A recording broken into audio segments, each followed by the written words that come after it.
आज एक्सरसाइज 3 यानी चैप्टर 3 का जो एक्सरसाइज था वो सारा मैंने कंप्लीट कर दिया था। आज मैं चैप्टर 3 का कुछ एक्स्ट्रा क्वेश्चन कर रहा हूँ, सेलेक्टिव क्वेश्चन, जो कि पेपरों के लिए बहुत ज़्यादा इंपॉर्टेंट होता है। मोस्टली ये पेपर में आते ही है। आज जो मैं क्वेश्चन करने जा रहा हूँ उस इक्वेशन का जो फॉर्मेट होगा वो इस तरह से होगा: ax plus B Y equals C, B X plus A Y equals D, where a is not equal to b। आप देख रहे हो जो x का कोएफिशिएंट है वही दूसरे इक्वेशन में x का सेम कोएफिशिएंट होगा, और जो फर्स्ट इक्वेशन में y का कोएफिशिएंट होगा वही सेकेंड इक्वेशन में x का कोएफिशिएंट होगा। इस तरह का जब फॉर्मेट होगा क्वेश्चन में, तब हम इस क्वेश्चन को किस मेथड से करेंगे। ऐसे आपने कई सारे मेथड पढ़ लिए हैं: graphical method, elimination method, substitution method और क्रॉस मल्टीप्लिकेशन मेथड। हालांकि इस क्वेश्चन को भी आप चाहो तो उन सारे मेथड से भी कर सकते हो, लेकिन उस मेथड से करने में इस क्वेश्चन में मिस्टेक होने के ज़्यादा चांसेस होंगे। इसका जो कैलकुलेशन होगा वो थोड़ा ज़्यादा लेंदी हो जाएगा। इसीलिए इस तरह के इक्वेशन के लिए मैंने नया तरीका आपको आज समझा रहा हूँ, जो कि सबसे ईजीएस्ट तरीका होगा, और इसे आप आसानी से कम समय में सॉल्व करके बिल्कुल करेक्ट आंसर ला सकते हैं। क्वेश्चन तो समझ गए। क्वेश्चन का फॉर्मेट क्या होगा? जो फर्स्ट इक्वेशन में x का कोएफिशिएंट होगा सेम डिजिट सेकेंड इक्वेशन के y कोएफिशिएंट में होगा, और जो फर्स्ट इक्वेशन के y कोएफिशिएंट जो होगा वही सेम डिजिट सेकेंड इक्वेशन का x कोएफिशिएंट होगा। इधर कोई ज़रूरी नहीं है, कुछ भी हो सकता है। अब हम इस तरह के क्वेश्चन में क्या करेंगे, हम दो इक्वेशन हो गए तो इसको हमने फर्स्ट लेट कर लिया, इसको सेकेंड लेट कर लिया as it is.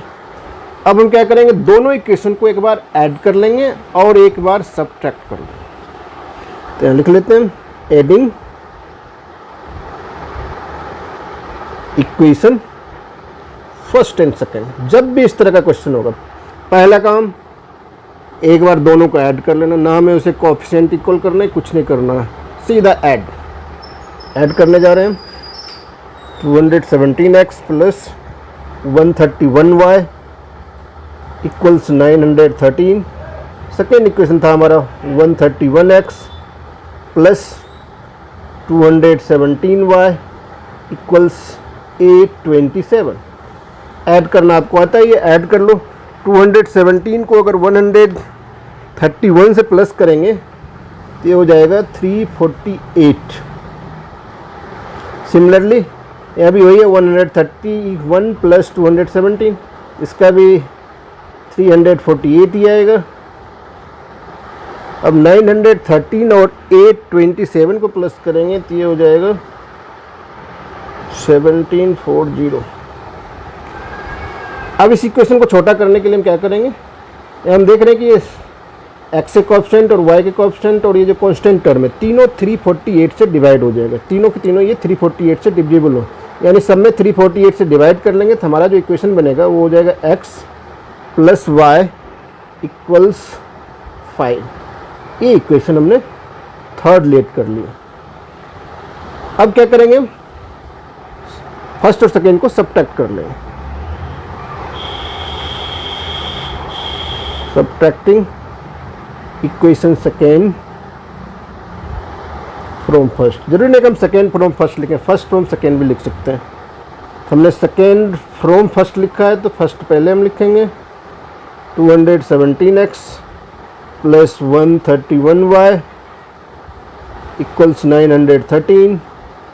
131x plus 217y equals 127। इसको हम सब्ट्रैक्ट करने जा रहे हैं तो नीचे का साइन चेंज होगा। अब 217 में अगर हम 131 माइनस कर लेंगे कितना आ जाएगा, 86x माइनस इधर भी 86 ही आएगा। माइनस वाली नंबर ज़्यादा था इसीलिए हमने माइनस लगा दिया। यहाँ भी अगर माइनस करेंगे यहाँ भी 86 ही हो जाएगा। यहाँ तो और इजी है, 86 से सब में आप डिवाइड कर लो तो आपके पास इक्वेशन आ जाएगा x माइनस वाई इक्वल्स 1। ये इक्वेशन नंबर हमने फोर्थ लेट कर लिया। अब हमारे पास दो इक्वेशन आ गए जो कि देखने में ही बहुत ही ईजी इक्वेशन लग रहा है। इससे पहले जो भी आपका पास इक्वेशन था वो ज़्यादा डिफ़िकल्ट था अगर हम इसे सब्स्टिट्यूशन मेथड से करते या एलिमिनेशन मेथड से करते, या क्रॉस मल्टीप्लिकेशन में भी हमें बहुत लंबा लंबा मल्टीप्लाई करना पड़ता। हालांकि आप अगर चाहो अभी भी तो उस मेथड से कर सकते हो, लेकिन मेरा सजेशन यही रहेगा कभी भी इस तरह के क्वेश्चन को आप उन सारे मेथडों से नहीं करो। आप जब भी करो, अब जो मेथड मैं समझा रहा हूँ सिर्फ और सिर्फ इसी मेथड से करो। इसमें आपका टाइम का तो बचत होगा ही, और आंसर कभी भी रॉन्ग आने के चांसेस जो है वो ना के बराबर रहेंगे। अब जो हमारे पास दो इक्वेशन है उस इक्वेशन को हम अब किसी भी मेथड से कर सकते हैं। आपका जो एलिमिनेशन मेथड है, सब्स्टिट्यूशन मेथड है, तो मैं अब इसको एलिमिनेशन मेथड से कर रहा हूँ। Adding equation third and fourth, समझ में आ गया होगा हम ऐड क्यों कर रहे हैं। क्योंकि हमारा एक इक्वेशन है x + y = 5, दूसरा है x - y = 1। दोनों का y कोएफिशिएंट सेम है। यहाँ एक्चुअली x का भी कोएफिशिएंट सेम ही है, लेकिन x के को एलिमिनेट करने के लिए हमें सब्ट्रैक्ट करना पड़ता है। हमने एडिंग लिख दिया है तो इसीलिए हम y के कोएफिशिएंट कैंसिल हो जाएंगे, 2x = 6 हो जाएगा। तो x = हमारा आंसर आ गया 3। एक आंसर हमारा ऑलरेडी निकल चुका है, x = 3। इसका वैल्यू आप पुट कर लो, चाहो तो किसी भी क्वेश्चन कर सकते हो, फर्स्ट, सेकंड, थर्ड, फोर्थ, लेकिन हम फर्स्ट और सेकंड में क्यों पुट करें, क्योंकि उसमें तो ज़्यादा मल्टीप्लाई करना पड़ेगा। बेटर है कि आप थर्ड या फोर्थ में पुट कर लो। Putting this value of x in equation third equation हमारा क्या है? थर्ड इक्वेशन हमारा है x + y = 5, x के जगह हमने 3 लिखा, प्लस y = 5, तो y इक्वल्स क्या हो गया 5 - 3 यानी 2। y का आंसर 2 आ गया, x का आंसर 3 आ गया। यही दोनों हमारा आंसर हो गया। सेकेंड क्वेश्चन जो मैं करने जा रहा हूँ वो भी सेम क्वेश्चन ही है, खाली डिजिट चेंज है। मैं सोचा कि एक क्वेश्चन और उसी तरह का करा दूँ ताकि आपको अच्छी तरह से आ जाए और आप इस तरह के क्वेश्चन में आप धोखा ना खाएं, इसमें आपको कोई प्रॉब्लम ना हो। इसीलिए मैं एक सेम क्वेश्चन एक और मैं उसी तरह का आपको एक्सप्लेन करके और अच्छा से समझा रहा हूँ। ये भी आप देख रहे हो सेम फॉर्मेट में, जो x का कोएफिशिएंट है फर्स्ट इक्वेशन में वही y का कोएफिशिएंट है सेकेंड इक्वेशन में, और जो फर्स्ट इक्वेशन में y का कोएफिशिएंट है सेम डिजिट सेकेंड इक्वेशन के x कोएफिशिएंट में। हमें कांस्टेंट टर्म नहीं देखना, वो डिफरेंट कुछ भी हो सकते हैं। इसमें भी क्या करेंगे हम सबसे पहले, जैसा अभी हमने फर्स्ट क्वेश्चन में किया था, एक बार ऐड करेंगे दोनों को और एक बार सब्ट्रैक्ट करेंगे। ये भी जरूरी नहीं कि पहले हम ऐड करें कि पहले हम सब्ट्रैक्ट करें, ये सब कुछ डिपेंड करता है आपकी मर्जी पर। मैं ऐड करने जा रहा हूँ पहले, adding equation first and second. First और सेकेंड को पहले ऐड कर लेते हैं। एक बार फिर मैं रिमाइंड कर देता हूँ, अभी भी अगर आप चाहेंगे उसी मेथड से करने के लिए तो कर सकते हैं, लेकिन मैं फिर भी मना करूँगा कि आप वो सब मेथड इसमें ना ही यूज करें तो बेटर होगा। क्यों? क्योंकि कैलकुलेशन मिस्टेक होने के चांसेस बहुत ज़्यादा रहेंगे। इसमें कैलकुलेशन मिस्टेक के चांसेस ना के बराबर। अब हम जब ऐड करेंगे दोनों इक्वेशन को तो 37 + 41 कितना हो जाएगा? ये हो जाएगा 78x। इधर अगर आप प्लस करेंगे तो ये भी 78 ही होगा। अब 70 + 86 आप कर लेंगे, कितना हो जाएगा 156। अब इसमें देखो 7, अगर ये भी सारे डिजिट डिविजिबल है किसी डिजिट से तो आप डिवाइड कर लो। 78 से ये सब डिवाइड हो जाएगा, यानी ये हो जाएगा x + y = 2। इसे हम इक्वेशन थर्ड लेट कर लेंगे। और फिर क्या कर लेंगे, हम दोनों इक्वेशन को एक बार जो हमारा फर्स्ट सेकंड इक्वेशन है उसको सब्ट्रैक्ट कर लेंगे। Subtracting equation second from first, तो वही करते हैं। 37x + 41y = 70।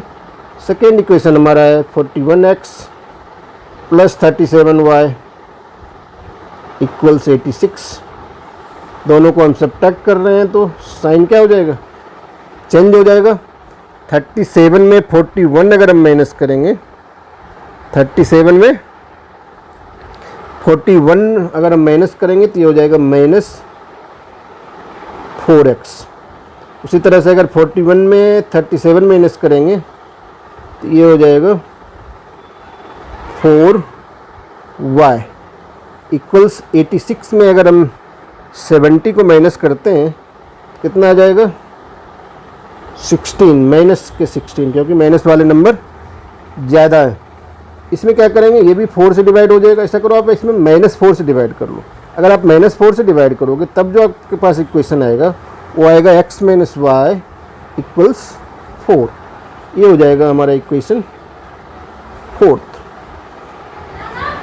अब जो हमारा 3rd और 4th इक्वेशन है उसको हम ऐड भी कर सकते हैं, सब्ट्रैक्ट के ऊपर भी कर सकते हैं और इसे फाइंड आउट कर लेंगे x और y का वैल्यू।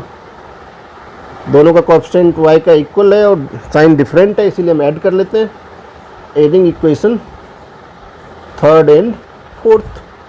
3rd हमारा x + y इक्वल्स 2, 4th है x - y इक्वल्स 4। हम ऐड कर रहे हैं, y कैंसिल हो जाएगा, x + x 2x equals 6। x equals कितना आ गया 3। ये वैल्यू किसी भी इक्वेशन, किसी भी नहीं, 3rd या 4th में ही करो आप। Putting the value of x in equation 3rd equation हमारा क्या है, x + y इक्वल्स 2। x के जगह हमने 3 पुट कर लिया, 3 + y इक्वल्स 2। y इक्वल्स हो जाएगा 2 - 3, यानी y का आंसर आ गया -1। एक आंसर ये -1 हो जाएगा, एक जो हमने पहले x का आंसर निकाल लिया है 3, यही दोनों आंसर हो गया। मुझे लग रहा है कि अब आप अच्छी तरह से इस तरह के क्वेश्चन को समझ गए होंगे। इस क्वेश्चन को पहले आप फॉर्मेट ध्यान से समझ लो, किस फॉर्मेट में ये क्वेश्चन रहेगा, तब हम जाके ये इस तरह से इसको सॉल्व करेंगे। अब आज का जो मैं 3rd क्वेश्चन करने जा रहा हूँ ये भी सॉल्व द इक्वेशन ही है।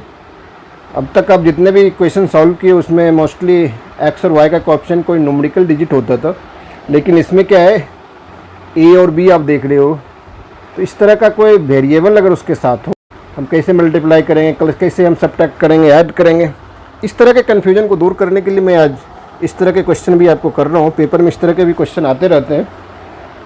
ये भी हमारा 2 इक्वेशन है, इसमें भी हमें सॉल्व करके x और y का वैल्यू भी फाइंड करना है, और इसको भी आप उसी तरह से किसी भी मेथड से कर सकते हो। किसी भी मेथड मतलब जैसे आपने जितना भी मेथड अभी तक पढ़ा है उस मेथड से इसको कर सकते हो। इसको मैं अभी एलिमिनेशन मेथड से ही आपको कर रहा हूँ। तो ये इक्वेशन फर्स्ट हो गया और ये इक्वेशन सेकेंड हो गया। तो एलिमिनेशन मेथड में क्या करते हैं, किसी एक कोएफिशिएंट को इक्वल करते हैं, किसी एक कोएफिशिएंट को, चाहे x के कोएफिशिएंट को इक्वल कर लो या y के कोएफिशिएंट को इक्वल कर लो। तो अगर हम पहले इक्वेशन को b से मल्टीप्लाई कर ले, सेकेंड इक्वेशन को a से मल्टीप्लाई कर लेंगे, दोनों तो x का एक कोएफिशिएंट क्या हो जाएगा, इक्वल हो जाएगा। वही हम कर रहे हैं।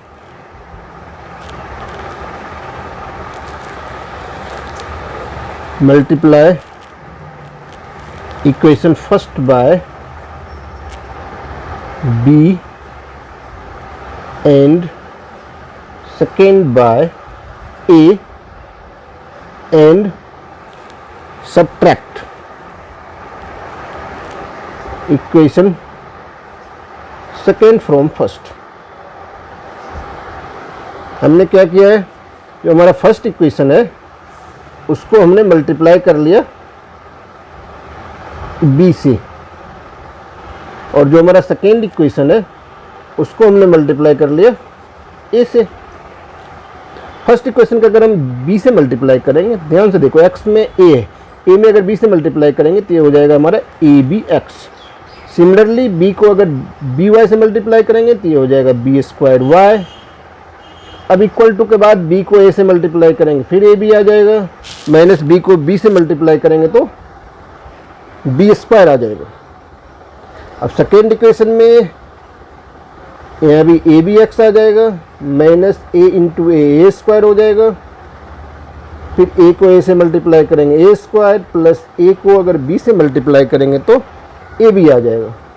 हमें सब्ट्रैक्ट करना पड़ेगा क्योंकि x के कोएफिशिएंट इक्वल है, दोनों के साइन भी इक्वल है।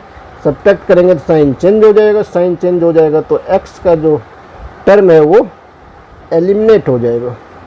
अब हमारे पास इधर क्या बच जाएगा, अगर y कॉमन ले लेंगे तो हमारे पास बच जाएगा a square plus b square. Similarly यहाँ ध्यान से आप देखोगे तो ए बी और ए बी कैंसिल हो जाएगा क्योंकि एक प्लस में है दूसरा माइनस में है।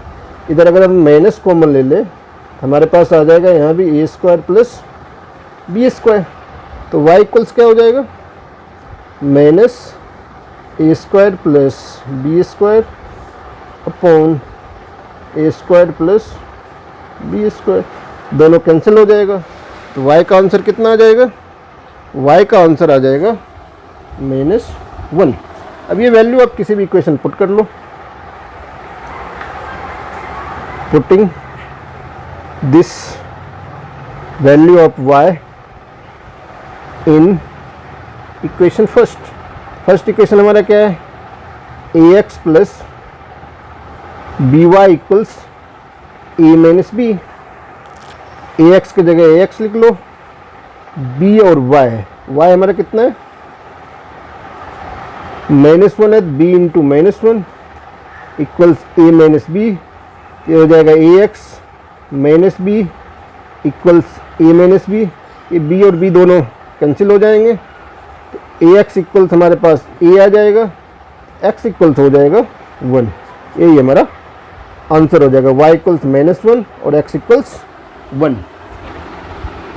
क्वेश्चन नंबर 4 भी है थर्ड की तरह।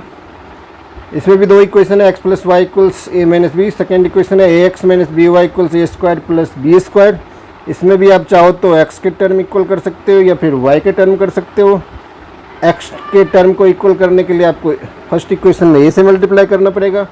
अगर y के टर्म इक्वल करना चाहते हो तो फर्स्ट इक्वेशन में b से मल्टीप्लाई करना पड़ेगा। अगर b से मल्टीप्लाई करोगे तो दोनों की इक्वेशन को ऐड करना पड़ेगा। अगर x का कोएफिशिएंट इक्वल करोगे तो आपको सब्ट्रैक्ट करना पड़ेगा। एडिशन इजी रहता है तो मैं फर्स्ट इक्वेशन में b से मल्टीप्लाई कर लेता हूँ। वही मैं पहले लिख लेता हूँ, multiply equation first by b and adding equation first and second. First को अगर b से मल्टीप्लाई करेंगे तो क्या हो जाएगा हमारा, bx plus B Y equals a b minus b square. Second equation as it is हमें लिख देना है, ax minus B Y equals a square plus B square. Sign change हो जाएगा इसका, सॉरी ऐड कर रहे हैं इसलिए साइन चेंज नहीं होगा। बी वाई और बी वाई का जो टर्म है वो कैंसिल हो जाएगा। इधर अगर हम x कॉमन ले लेंगे तो हमारे पास आ जाएगा a प्लस बी। इधर क्या होगा, बी स्क्वायर और बी स्क्वायर, एक प्लस में एक माइनस में, ये दोनों कैंसिल हो जाएगा। तो हमारे पास यहाँ बच जाएगा a square plus A B. अगर इसमें a कॉमन ले लेंगे तो हमारे पास बच जाएगा a प्लस बी।